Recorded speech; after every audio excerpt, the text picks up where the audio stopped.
خاک شفا بن چکی ہے۔ عزیزان محترم، تو امام کی تاثیر، ایسی تاثیر، دین زندہ ہوا، انسانیت زندہ ہوئی، انسان کا ضمیر زندہ ہو گیا۔ خاک کے ذروں کو ایسا شرف عطا کیا فرزند زہرا نے کہ وہ خاک کے ذرے اشرف المخلوقات انسان کے لیے خاک شفا بن گئے۔ بس عزیزو، امام کو اس انداز میں قتل کیا، امام کے ساتھیوں کو، انصار کو، کہ سب کے سر نوک نیزہ پہ بلند ہوئے، اور اسی انداز میں اپنے تمام مرنے والوں کو یزیدی لشکر نے دفنایا۔ لیکن امام مظلوم اور امام کے ساتھیوں کا، کربلا کے شہداء کا لاشا کربلا کی زمین پر پڑا رہا، کوئی دفنانے والا نہیں، یہاں تک کہ 12 محرم کی تاریخ آتی ہے، اب بنی اسد کے مرد جمع ہوتے ہیں، عورتیں جمع ہوتی ہیں، بچوں کو بھی امام حسین کی وصیت یاد آتی ہے کہ ہمارے آقا نے کہا تھا کہ اگر تمہارے مرد، تمہاری عورتیں میرے لاشے کو نہ دفنا سکے تو تم کھیلتے ہوئے آنا، ہمارے لاشوں پر خاک اٹھا کے ڈال دینا۔ بس عورتوں کو بھی امام کی وصیت یاد آئی، عورتوں کو جب جاتے ہوئے دیکھا تو مردوں کو بھی غیرت آئی۔ آپ نے دیکھا ہوگا کہ 11 محرم کے بعد کربلا میں قافلہ بنی اسد آتا ہے، اور وہ اسی طرح تعزیہ کر کے پیغام دیتا ہے کہ مولا ہم اگر ہوتے تو آپ کے لاشے کی بے حرمتی نہ ہوتی۔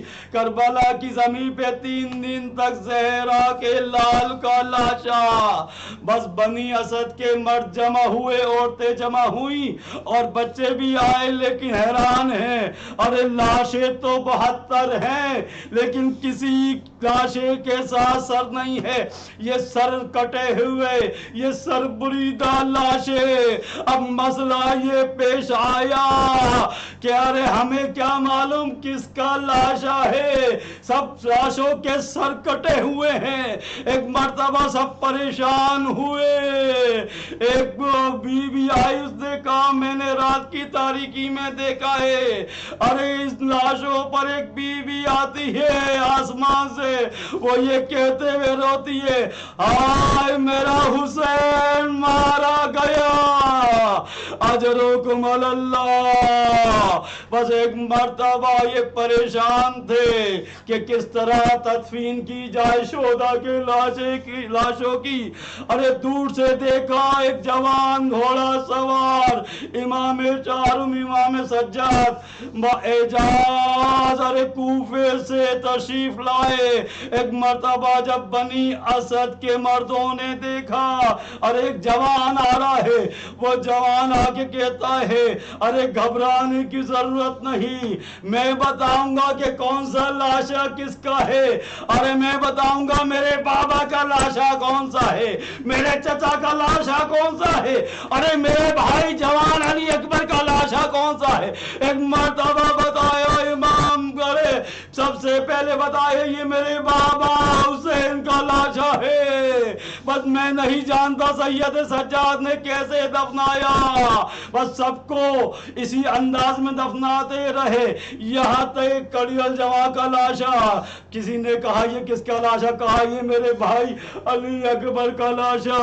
ایک لاشا اور تھا جس کے ٹکڑے ٹکڑے ہو چکے تھے، کہا یہ کس کا لاشا ہے، کہا یہ ارے بھائی قاسم کا لاشا گھوڑوں سے پامال ہو چکا ہے، اور محمد کے لاشے، یہاں تک کہ جب سارے شہداء کے لاشیں دفنا چکے امام، جب سب بنی اسد کے مرد اور عورتیں جانے لگی، امام نے کہا ارے کہاں جا رہے ہو، ابھی ایک لاشا اور ہے، یہ سننا تھا۔ بنی اسد کے لوگ پریشان ہو جاتے ہیں، اے مولا اب کس کا لاشا ہے، کہا وہ نہر کنارے، ارے میرے چچا عباس کا لاشا ہے۔ ارے آپ نے سنا ہوگا ابا مولا عباس دراز خط ہے لیکن قبر چھوٹی بنی۔ جب امام سے سوال کیا